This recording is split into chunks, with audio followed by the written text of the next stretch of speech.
So I'm so delighted to be in this beautiful city of Oklahoma, for the Oklahoma City, of course, for the first time in my life. I've driven by, but never stopped here. And in your wonderful country for over 100 times. So I've been here many, many times. We have in Canada a political columnist, Alan Fotheringham, and every time he wrote about the USA, he referred to you as the excited states of America. So, and of course, being from the boring Confederation of Canada, that had a lot of resonance. But tonight, it's the excited state of Hardy Fink, and I thank so much the board of directors and the selection committee for having given me this super honor. It really is very, very much appreciated, more than I can say. So Bart told me I had to make some kind of a speech, so I'd like to make it in the form of a contest or a competition. So the competition is I will speak and you will listen, and we'll see who finishes first.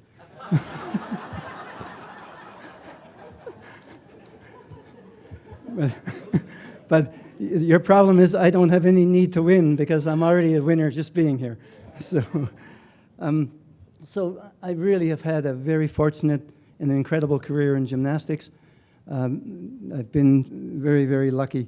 And to some extent, I think I have one of the very best jobs in the gymnastics world with what I do now with the coach education. What Bart made some nice comments about me, but the thing that really appealed to him when I spoke with him on the phone is that I was a shitty gymnast. And notice if you've been in the Hall of Fame, as most of you, probably all of you have been, all the gymnasts are kind of in the center, and us non-gymnasts are in the corner, getting a different kind of award, but very much appreciated, nevertheless. It was the way it was in those days. So I do have a couple of super memories as a gymnast, and perhaps the most memorable was competing in Flint, Michigan, back in the 60s, and we had 4 little panel mats in different parts of the floor area, and you had to try to hit them with your. With my big back tuck, I would try to land on this mat. And in one of these competitions, I landed on the mat and did a back roll. It was supposed to be a beautiful back extension into the corner. Of course, polished wooden floor. So I slid along the floor, and then I'm trying to do my back extension, and I'm kipping and sliding along the floor until I slid out of the floor. So that's the biggest applause I ever got. I blame it on Flint water so, to this day. But many in the room here will know that it was a very different time for gymnastics. We started much later in our teens, which would be inconceivable now. We had to set up the apparatus every day. We had to tear it down every day. We had no such thing as safety mats or landing mats of the kind you have now, and certainly nothing that was springy. We just did gymnastics, and we didn't have coaches. We kind of worked together, coached each other. That's the way it was in the 60s. But because of that, I wanted to learn more about gymnastics. And I grew up in Hamilton, Ontario, not far from Toronto. And every time there was a possibility of learning something and competing somewhere, if it was an overnight drive, I'd go there.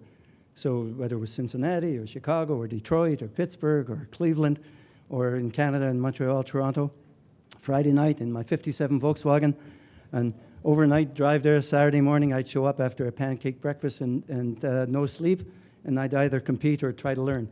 So it was the way I think many others lived gymnastics back in that era. And those are the people that continue to this day to be the real advocates, the lovers, the contributors to the sport. It was a time so different that it was the social glue long before we had Facebook. That was what kept us going and kept us excited. But because I was so eager to try to learn more about gymnastics, it really gave me a lot of opportunities that I might never have had otherwise. So, for example, I started gymnastics, as Bart had said, when I was 16, exactly on my birthday. Talk about the birthday present. But it changed the kind of the career of my life, because I was studying this advanced mathematics, like incomprehensible mathematics and nuclear physics, and my hobby was chess. all of that fell to the wayside for gymnastics because that became more important in my life. So anyway, this attempt to learn did pay dividends over time. I became the head coach of my club while I was still competing. In 1968, volunteer. There was no such thing as a paid coach in those days. I get these chuckles from Paul because he went through the same time period. But because I was the head coach and as a volunteer, I see this invitation come to the club because I would make sure we registered for invitations. Invitation for a USA dual meet with Switzerland and international coaching course at Penn State. Off we went in my little Volkswagen, drove to Penn State. It was an international judges course. So January 1969, I became an international judge. And none of the others passed, but I managed to pass somehow. So that's been, it kind of kick-started a judging career. And for 50 years now, I've had this high ranking in international judging. And I've took it so seriously and always had a deep interest in evaluation systems of all sport, and especially, of course, gymnastics. So do you have any winners yet of the listening contest? So that was kind of inconceivable now that you could just show up at a course and suddenly you're an international judge. Another one more item that's totally incomprehensible now, but it's graced my life or enhanced my life in some way. In 1970, for the World Student Games in Italy, I was the reserve gymnast in Canada.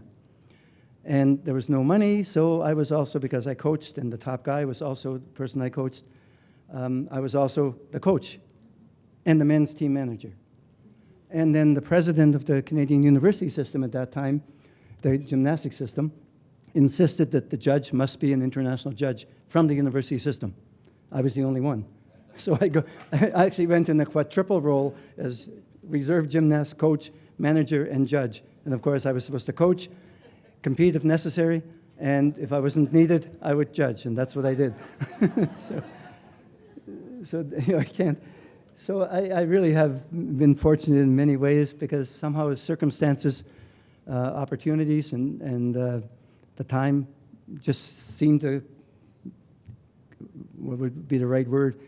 It kind of arranged itself to make it ideal to progress my gymnastics career. So kind of like being in the right place, right time. In 1974, in Canada, I was recruited to be the men's, also volunteer, of course, men's program chairman and first vice president. And that was perfect timing for the 76 Olympics because as in that position, I had some organizational duties with the organizing committee for the Olympic Games in Montreal. Have you been there? I think Nadia knows a bit about those games. But at that time, for the 2 years previous and the year after the Olympics, you were invited as the leader to every men's technical committee meeting that the International Federation had.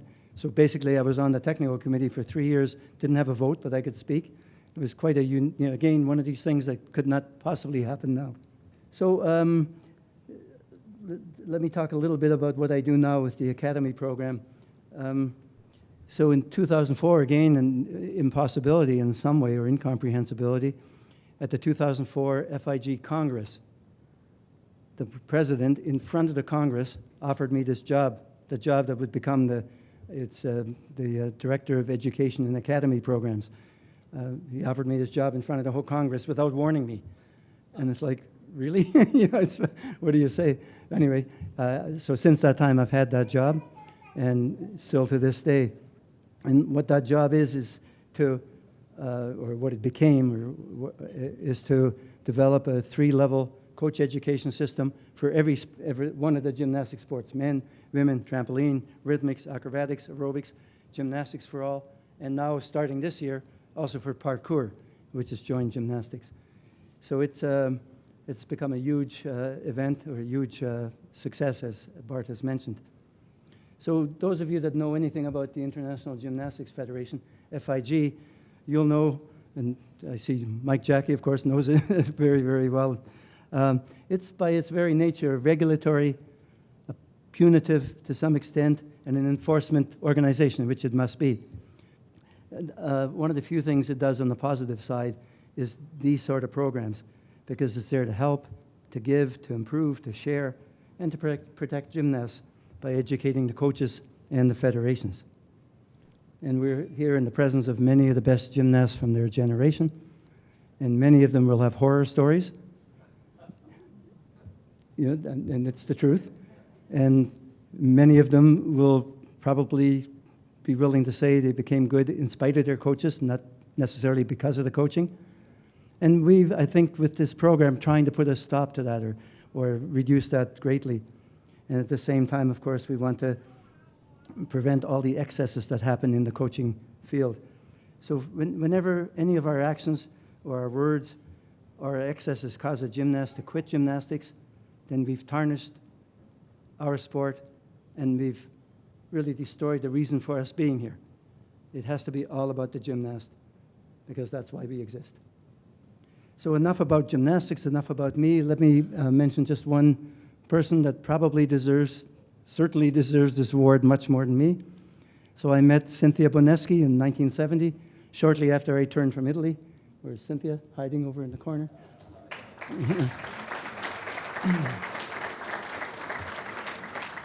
And that truly was to become the luckiest encounter of my life, and of course changed my life for the better, much for the better. So she has this irrepressible optimism, intelligence and sense of humor, unconditional love, even for me, and her encouragement and constant support has made my life a joy and has made my gymnastics career possible. So Cynthia, thank you so much. And that sounds kind of feeble because I can't really thank her enough, so I love you so much.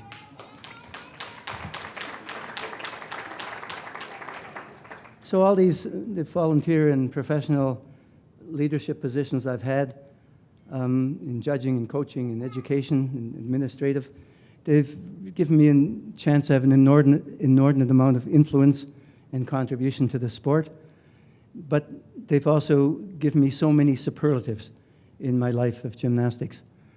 So many memories, so many memories that you can't even list them all. For example, can you imagine standing shoulder to shoulder, filming every world championship for hundreds of hours with A.B. Grossfeld? What did that do to my brain? And we really did, and have become fast friends because of it. Or imagine this one, walking around in communist Moscow with Francis Allen for an entire day without getting arrested or shot. Well, that's too hard to contemplate. Don't even think about that. But it was a wonderful memory anyway. So then, speaking of superlatives, this honor, I think, is a superlative in the same way. To receive this tonight is one of the superlatives in my life. And of course, it's the highest award that is available in the gymnastics community. So again, thank you so very much for this. And thank you to the board of directors. But I want to thank you not only for me, I want to thank you kind of in a larger sense, because your efforts are honoring what preceded, you're remembering our history, and I think by doing that, you're inspiring the future. So thank you so much. Thank you.